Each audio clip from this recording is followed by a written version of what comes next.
Buenas tardes, amigos. Lo prometido es deuda. La última vez, por la cantidad de clics que ha tenido el vídeo sobre educación, que dejamos el último día, vamos a continuar. Hemos dejado a la gente con muy buen sabor de boca. Y Isidro, queremos seguir hablando contigo de educación. Buenas tardes. Buenas tardes, Mara. Hablemos de educación y la reforma educativa. ¿Por dónde empezamos? Bueno, tenemos que empezar por sentar unos principios básicos. Desde mi punto de vista, hay dos principios insoslayables si queremos abordar una reforma educativa. El primero de ellos es que hay que simplificar. Vamos a ver, es tremendo el poder de la simplicidad cuando se utiliza correctamente.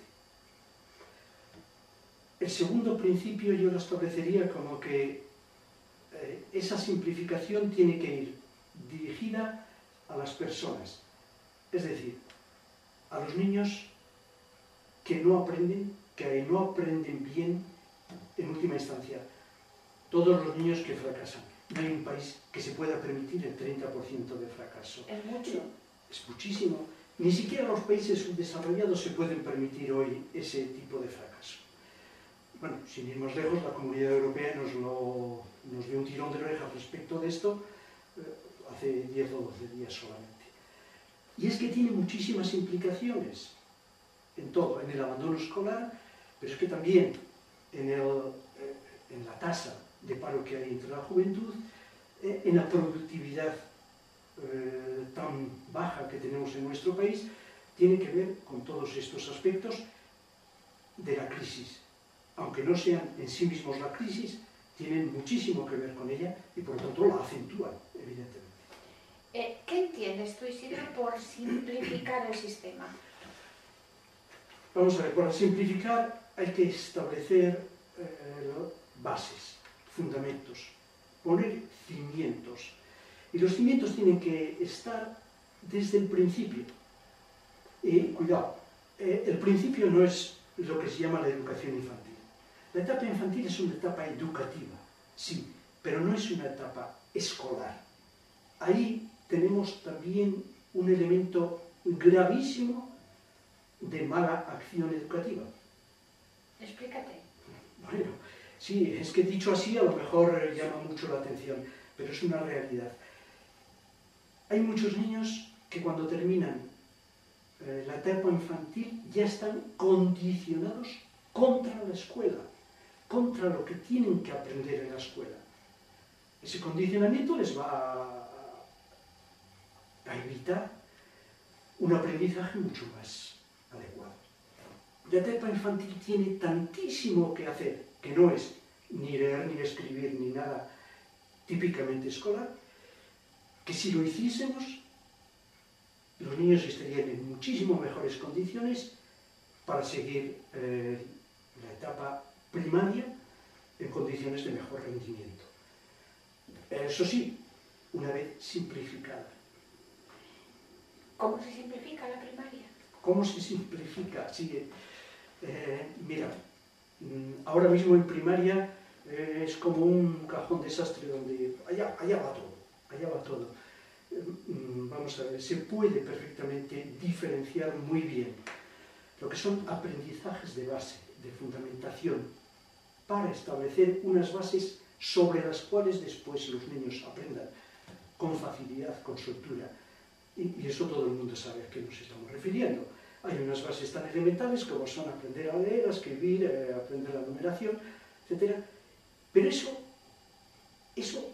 tiene que diferenciarse muy bien de todo lo demás que se hace en primaria, que son elementos fundamentalmente educativos.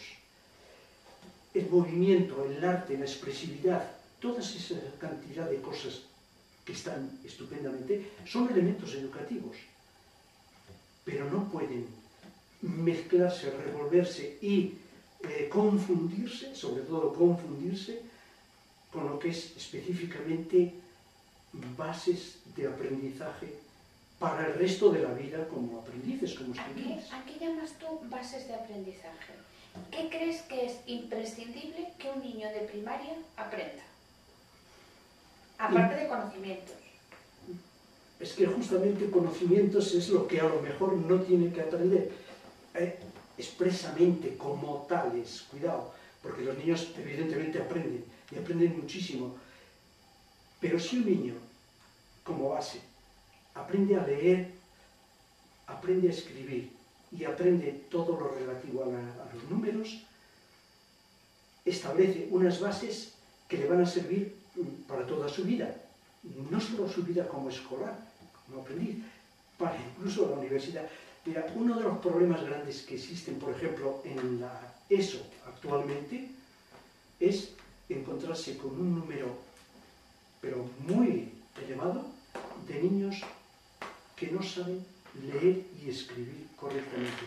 Y no son niños torpes, no son niños que no puedan, no son niños que tengan unos inconvenientes tan grandes, no, son niños que no han aprendido en su momento, que han empezado, como decía antes, a ponerse en contra de lo que significa el aprendizaje escolar porque no les fue bien desde el principio.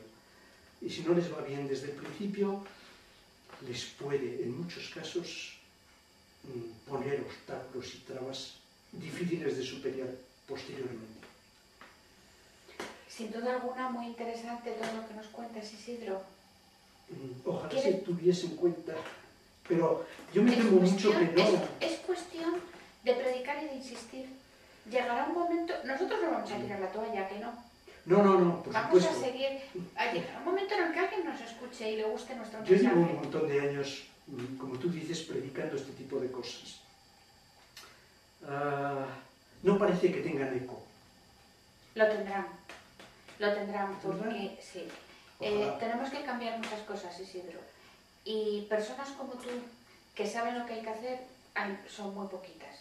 Verás como en breve estarás dando conferencias sobre educación y contando tu modo de ver las cosas. Quisiera solamente que se escuchasen algunas de esas cosas, que se escuchasen y se llevasen adelante, que se llevasen a la práctica, que se empujasen desde los ámbitos donde realmente estas cosas, porque yo las he comentado con muchísima gente en educación y todo el mundo está de acuerdo, pero nadie hace nada al respecto. Bueno, yo creo que ha llegado el momento, y si no, nos van a obligar a hacerlo. Bueno, me alegraría mucho que fuese así. Ha sido un placer. Te esperamos la próxima semana. Muchas gracias. Muchas gracias a ti, Mar.